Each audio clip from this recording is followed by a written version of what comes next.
আমি কেমন যেন তখন বললাম যে আমি তো যাবই, কথা বলবো কথা বলছি, আপনি শাসন করতে পারেন নাই sir, that's a problem, that's why আজকে। কিন্তু বিএনপি যে এখন চাঁদাবাজি করে, ধর্ষণ করে, খুন করে, এটা তো তারেক রহমান সাহেব আমার কথা না, জনগণের কথা।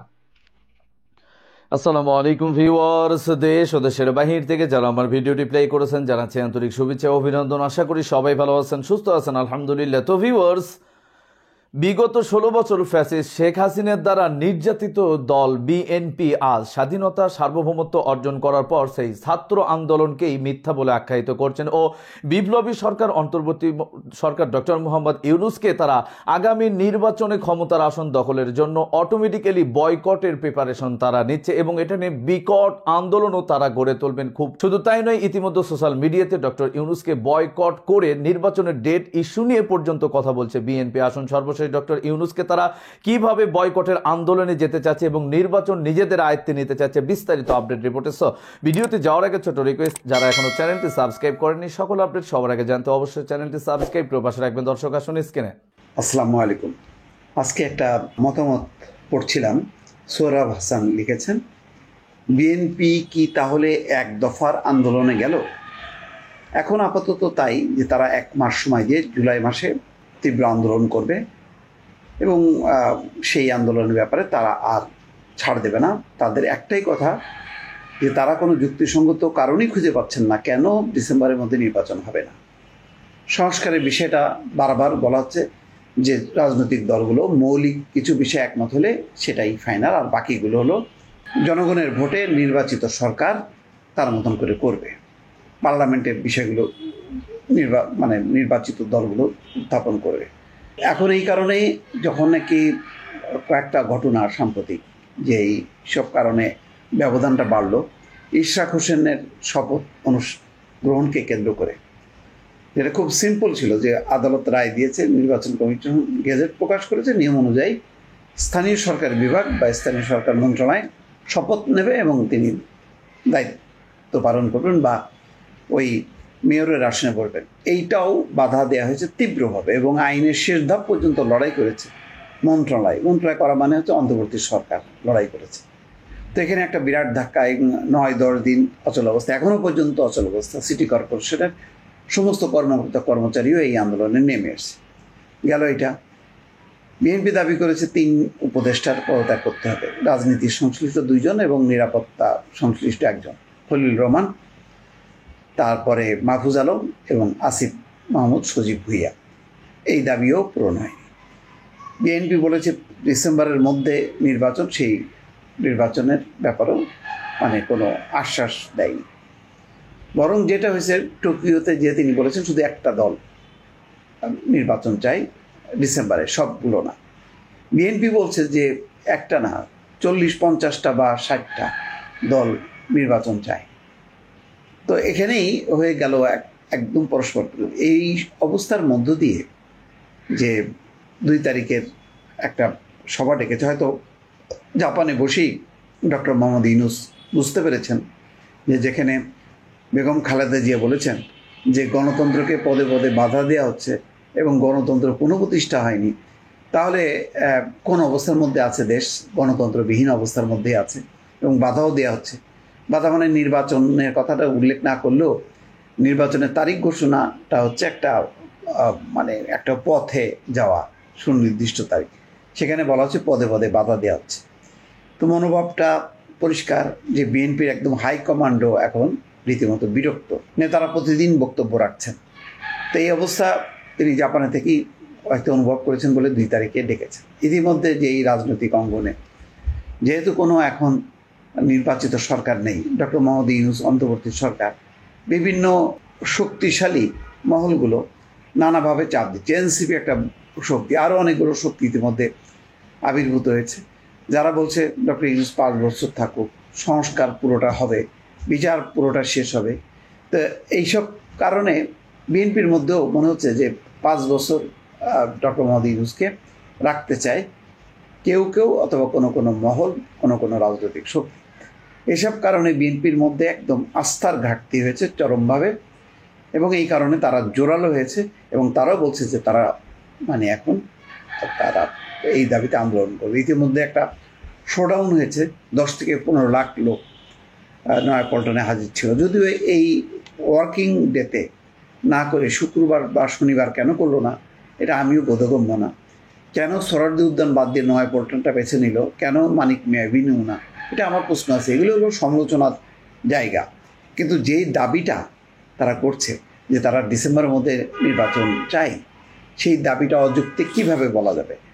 বাম গণতান্ত্রিক জোট কি ক্ষমতায় আসবে? সিপিবি বা বাসদ তা তো আসবে না, তারা নিজেরাও জানে। কিন্তু তারা বলছে যে না, অন্তর্বর্তী সরকার ন্যূনতম কিছু কাজ করবে। এটা হলো একটা বিশেষ ব্যবস্থায় সরকারটা চলছে, এটা সাংবিধানিক শাসনতান্ত্রিক গণতান্ত্রিক নর্মাল যে সরকার, সেই সরকারটা। ফলে সে জরুরি কিছু কাজ করে একটা নির্বাচিত সরকারের হাতে দেবে, যাতে সাংবিধানিক ধারাবাহিকতাটা থাকে। এখন বড় গ্যাপ থাকলে সেই গ্যাপের মধ্যে অনেক রকম আবর্জনা ঢুকবে, তারা নানা রকম ফন্দি ফিকির করতে চাইবে। দর্শক, স্ক্রিনে আমরা সে সম্পর্কে বিস্তারিত জানলাম। এই বিষয়ে আপনাদের মতামত কমেন্টে জানান। কেউ ভিডিওটি স্কিপটি করবেন না। আগামী জাতীয় নির্বাচন নিয়ে এদিকে তারেক রহমান সহ দেশের সকল দলই এখন ডিসেম্বরে নির্বাচনের রোডম্যাপ চায়। শুধুমাত্র অন্তর্বর্তী সরকার ডক্টর মোহাম্মদ ইউনূস ছাড়া এমন মন্তব্য করেছেন রেজবি ও বিএনপির আরও ঊর্ধ্বতন নেতা কর্মীরা। সবকিছু মিলেই কি অন্তর্বর্তী সরকার ডিসেম্বরেই নির্বাচন দিতে বাধ্য হচ্ছে কিনা এবং বিদায়টা তার ডিসেম্বরেই কিনা, বিস্তারিত রিপোর্টে। দেশের জনগণ কিন্তু সরকারের করুণার পাত্র নয়। সরকার অবশ্যই জনগণের কথা শুনতে, জনগণের ন্যায্য দাবি মানতে বাধ্য। এখানে সরকারের মান অভিমান কিংবা রাগ বিরাগের কিন্তু কোনো সুযোগ নেই। বর্তমান অন্তর্বর্তীকালীন সরকারের যোগ্যতা অযোগ্যতা বিষয় নয়। আমি আগেও বলেছি, হাজারো শহীদদের রক্তের উপর প্রতিষ্ঠিত বর্তমান এই অন্তর্বর্তীকালীন সরকারের নৈতিক এবং রাজনৈতিক বৈধতার হয়তো সংকট নেই, তবে অবশ্যই এই সরকার জনগণের কাছে জবাবদিহিমূলক নয়। সরকার যেহেতু জবাবদিহিমূলক নয়, সেহেতু নৈতিক কারণেই সরকারের সুনির্দিষ্ট পরিকল্পনা জনগণের সামনে স্পষ্ট থাকা প্রয়োজন এবং যোগ্য ব্যক্তিত্ব অন্তর্বর্তীকালীন সরকার প্রধানের নেতৃত্বে জনগণ অবিলম্বে দেশের ইতিহাসের সবচেয়ে অবাধ নিরপেক্ষ একটি জাতীয় নির্বাচন দেখতে পাবে। এখন শুধু বাকি আছে বিএনপির বলা হাসিনার মতো যে ইউনূসকে পদ্মায় 2টা চুয়ান দিয়ে আসো, 2বার চুয়াবা কিন্তু মরে না যায়। যে নির্বাচন নিয়ে ভারত এক্স্যাক্টলি যা বলছে, একই কথা বিএনপি, একই কথা বাংলাদেশের আর্মি চিফ বলছেন। ছাত্ররাও যেটা করেছে তারা দল করতে পারেনি।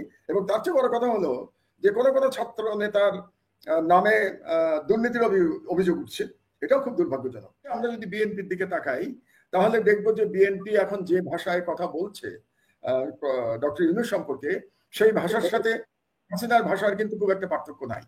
তো এই ধরনের ভাষা তারা ব্যবহার করছে। তারা বলতে চাচ্ছে বর্তমান সরকারের সাথে নাকি শেখ হাসিনার সরকারের তুলনা চলে। আমি মনে করি এটা বিএনপির পক্ষ থেকে এক ধরনের অকৃতজ্ঞতা। কারণ শেখ হাসিনার সরকারের সময় হলে, আমি আমার কথা বলি, বিএনপিটা আমি বাদই দেই, কৃতজ্ঞতা যার যার ব্যাপার। আমি বাংলাদেশে আসতে পারতাম না। আমি আমার এই একেবারেই বয়োবৃদ্ধা মায়ের পাশে থাকতে পারতাম না। আমার মা এখন শয্যাশায়ী, কখনো তিনি আমাকে চিনতে পারেন, কখনো চিনতে পারেন না, এরকম অবস্থায় আছেন, এই বয়সে যা হয়। তো এই সময় যে আমি তার পাশে থাকতে পারছি, এটা আমি পারতাম না এই জুলাই বিপ্লব না হলে। আমি আমার দেশ আবার চালু করতে পারতাম না। আমার দেশের এতগুলো সাংবাদিক আবার চাকরি ফিরে পেতেন না। এবং তারা যে আনন্দের সাথে এখন আবার সাংবাদিকতায় ফিরে আসতে পেরেছেন, সেই আনন্দ আপনি বাংলাদেশে আসলে দেখতে পেতেন আর কি। তাদের চোখে মুখে সর্বক্ষণ আনন্দ যে তারা আবার পত্রিকায় কাজ করতে পারছেন। তো এটার জন্য আমি কিন্তু কৃতজ্ঞ, আমার দেশ পরিবার কিন্তু কৃতজ্ঞ জুলাই বিপ্লবের কাছে, জুলাই বিপ্লবীদের কাছে। এখন বিপ্লবীদেরও অনেক ভুল হয়েছে। তো তাহলে আমি যেটা বলতে চাচ্ছি সেটা হলো যে বিএনপি যে ভাষায় কথা বলছে প্রফেসর ইউনূস সম্পর্কে, কিংবা তারা শেখ হাসিনার ল্যাঙ্গুয়েজ যে ব্যবহার করছে, এটাতে আমি অবাক হচ্ছি যে এই ভাষা তারা কিভাবে ব্যবহার করে, কিংবা বর্তমান সরকারকে কেমন করে তারা শেখ হাসিনার সরকারের সাথে তুলনা করতে পারে আমি জানি না। রাজনীতিবিদদের মন মানসিকতা আমি বুঝতে পারি না, কারণ আমি নিজে রাজনীতিবিদ নই। আর 3 নম্বর পক্ষ যেটা এই লড়াইয়ের মধ্যে, তারা যে ছাত্র নেতারা যারা জুলাই বিপ্লবে নেতৃত্ব দিয়েছিল, তারাও ব্যর্থ হয়েছে গত 10 মাসে। তারা নিজেদের একটা ভালো করে দল গোছাতে পারে নাই, এবং তাদের যে অনভিজ্ঞতা এটা প্রতি পদে পদে দেখা গেছে। তাদের মধ্যে যে আদর্শিক বিরোধ আছে এটা দেখা গেছে। তারা ঠিক করতে পারছে না এখনো যে তারা তাদের আদর্শ হিসেবে কোনটাকে ধরে দেবে। আদর্শ হিসেবে তারা একটা মধ্যপন্থার দিকে বোধহয় থাকতে চাচ্ছে। তারা একটু ইসলাম প্রশ্নে মাঝে মাঝে তাদের কোনো নেতাকে একটু অস্বস্তিকর অবস্থায় দেখা যাচ্ছে। তারা আবার কেউ পোস্ট দিচ্ছেন, পোস্ট দিয়ে আবার পোস্ট মুছে ফেলছেন। আবার পোস্ট দেওয়ার জন্য দুঃখ প্রকাশ করছেন। এটাও একটা আশ্চর্য ব্যাপার যে বর্তমান সরকারি উপদেষ্টারা কথায় কথায় পোস্ট দেন, স্ট্যাটাস দেন বিভিন্ন জায়গায়, ইনস্টাগ্রামে কিংবা ফেসবুকে। তারা জানেন না যে উপদেষ্টার চেয়ারে বসে এগুলো করা যায় না। তো এই কমন সেন্স যাদের নাই তারা কিভাবে রাষ্ট্র চালাবেন? সুতরাং ছাত্ররাও যেটা করেছে তারা দল করতে পারেনি। এবং তার চেয়ে বড় কথা হলো যে কোনো ছাত্র নেতার নামে দুর্নীতির অভিযোগ উঠছে, এটাও খুব দুর্ভাগ্যজনক। আপনি জানেন যে দুজন উপদেষ্টার সম্ভবত পিএসকে তাদের বিরুদ্ধে তদন্ত চলছে এবং তাদের বিদেশ যাওয়ার উপরে বিধিনিষেধ আরোপ করা হয়েছে দুদকের তরফ থেকে। তো সেটাও আমরা কিন্তু ভাবি নাই যে 10 মাসের মধ্যে এই সরকারের কোনো উপদেষ্টার অথবা তার পিএস এর বিরুদ্ধে দুর্নীতির অভিযোগ উঠবে। তো সব মিলে আমি যেটা দেখতে পাচ্ছি যে একটা মুখোমুখি অবস্থানে দাঁড়িয়ে গেছে, এবং এমন মুখোমুখি অবস্থানে দাঁড়িয়ে গেছে যে আমি বাংলাদেশের ভবিষ্যৎ নিয়ে শঙ্কিত বোধ করছি। এবং আরো দুর্ভাগ্যজনক হচ্ছে যে জুলাই বিপ্লবের যে ঐক্যে ফাটল ধরার সুযোগে কিন্তু বাংলাদেশে যারা ফ্যাসিবাদের দোসর ছিল তারা মাঠে নেমে পড়েছে। আমি দেখলাম যে কিছু বামপন্থী দল আজকে বিবৃতি দিয়েছেন ইউনূসের বিরুদ্ধে এবং বলতে গেলে বিএনপির পক্ষে। এই বামপন্থী দলগুলো কিন্তু ফ্যাসিবাদের সহযোগী ছিল। আজকে জাতীয় পার্টি মাঠে নামার হুমকি দেয় যে আগামীকাল থেকে তারা মাঠে নামবে। এই জাতীয় পার্টি ফ্যাসিবাদের দোসর ছিল। তো এই ফ্যাসিবাদের দোসর এই বামপন্থী দলগুলো, সিপিবি এবং এই জাতীয় দল যারা সারাক্ষণ দালালি করেছে হাসিনার এবং জাতীয় পার্টি, তারা নামার সাহস পাচ্ছে কারণ জুলাই বিপ্লবে ঐক্য আর নাই। আর আরেকটা দুর্ভাগ্যজনক ব্যাপার হচ্ছে যে ভারত থেকে যে বয়ান দেয়া হচ্ছে নির্বাচনের ব্যাপারে, সেই বয়ান সাথে বিএনপির বয়ান এবং আমাদের সেনাপ্রধানের বয়ান মিলে যাচ্ছে। এটা খুব দুর্ভাগ্যজনক। আমি জানি না ভারতকে ইচ্ছা করে করছে কিনা, সেটা আমার জানা নাই। কারণ হচ্ছে যে নির্বাচন নিয়ে ভারত এক্স্যাক্টলি যা বলছে একই কথা বিএনপি, একই কথা বাংলাদেশের আর্মি চিফ বলছেন। এমনও হতে পারে ভারত এটা বাংলাদেশের মিলিটারি প্রধান এবং বিএনপিকে বিতর্কিত করবার জন্য করছেন, হতেও পারে। আমি বলছি আর কি যে তারা হয়তো এগুলো বলে তারা বিতর্কিত করছেন বিএনপিকে, তারা বিতর্কিত করছেন সেনাপ্রধানকে এবং বাংলাদেশের ফাটলটাকে আরো বিস্তৃত করছেন। তো এই অবস্থার মধ্যে এই যে মুখোমুখি অবস্থান, মানে এখন শুধু বাকি আছে বিএনপির বলা হাসিনার মতো যে ইউনূসকে পদ্মায় 2টা চুয়ান দিয়ে আসো, 2 বার চুয়াবা কিন্তু মরে না যায়, এরকম বলাটা শুধু বাকি আছে মনে হচ্ছে বিএনপির তরফ থেকে। এছাড়া যে ভাষাগুলো ব্যবহার করা হচ্ছে, তাকে সুৎখোর বলা হচ্ছে। আপনার মনে আছে নিশ্চয়ই যে শেখ হাসিনা তাকে সুৎখোর করে গাল দিতেন এবং মোটামুটি বয়ান খুব কাছাকাছি চলে গেছে আওয়ামী লীগ এবং বিএনপি। এবং এইদিকে আবার প্রফেসর ইউনূসের আমি একটু সমালোচনা করতে চাই যে তিনি জাপানে গিয়ে বাংলাদেশের রাজনীতি নিয়ে কথা না বলাটা ওনার সমীচীন হয় নাই। এবং তিনি যে বলেছেন একটি দল শুধু নির্বাচন চাচ্ছে, অন্যরা নির্বাচন চাচ্ছে না, এই বক্তব্যটা হয়তো তিনি বিরক্ত হয়ে বলেছেন, কিন্তু প্রধান উপদেষ্টা চেয়ারে বসে ওনার বিরক্তিটা পাবলিক করাটা সমীচীন হয় নাই। কাজেই এই অবস্থার মধ্যে প্রফেসর ইউনূস আগামীকাল ফিরে আসবেন এবং ফিরে আসলে পরে বোঝা যাবে যে কোন দিকে গড়াচ্ছে। তো মাহমুদ ভাই ধরেন এখন দর্শক স্ক্রিনে আমরা সে সম্পর্কে বিস্তারিত জানলাম। সো ভিডিও এই পর্যন্ত, ভালো লাগলে লাইক এন্ড কমেন্ট করবেন। দেশের সকল আপডেট সবার আগে জানতে অবশ্যই চ্যানেলটি সাবস্ক্রাইব করে পাশে রাখবেন। দেখা হবে পরবর্তী ভিডিওতে ইনশাআল্লাহ। আসসালামু আলাইকুম ওয়া রাহমাতুল্লাহ।